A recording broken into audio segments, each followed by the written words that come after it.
All right, so I had somebody ask me yesterday, does it matter if I'm keeping my investments in a bunch of small accounts versus one big account? And I thought that's a really good question. I don't know. So I'll go ahead and make a spreadsheet and figure that out, and we can talk about it. So this is the spreadsheet that I made. Basically, I've got three investment accounts here: one at $10,000, and one at $100,000, and one at $300,000. And we're going to calculate the future value of those accounts at an 8% interest rate. And right here, the formula is showing 20 years, but we could plug it into 10 years or whatever numbers we want to use. And in order to do this calculation, we're using the future value, the FV calculation formula in Google Sheets here. And basically, you give it an interest rate. So we've got our 8% interest rate divided by 12 periods. The total number of periods is the number of years times 12. We're not going to add any payments along the way into this account. We're just going to let it compound on its own, and we're starting with this value over here. And so you can see that after 20 years of compounding $10,000 at 8%, we're going to end up with almost $50,000. And on the $100,000 account, almost $500,000, and so forth.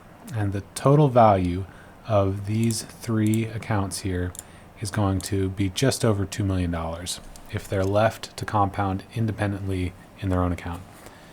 If we combine those, we're going to have one account that starts off with $410,000. And if we use the exact same formula to calculate the future value of that, we're going to end up with the exact same amount of money in that single account as if we'd let them compound independently in those three separate accounts.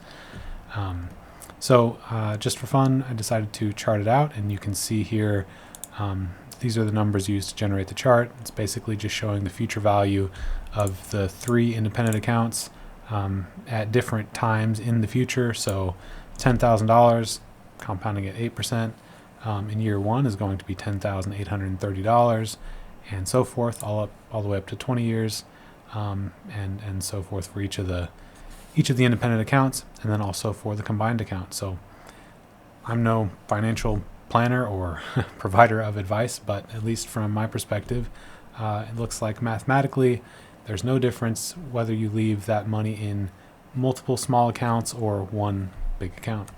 One caveat that did come to mind as I was thinking this through was that oftentimes the financial institutions that you're saving your money with will give you incentives for having larger account balances, and so you may pay a smaller fee on larger account balances than if you had a bunch of small accounts with small account balances. But that's just something to consider from the mathematical perspective. It appears to me that it's no different. So hope this helps.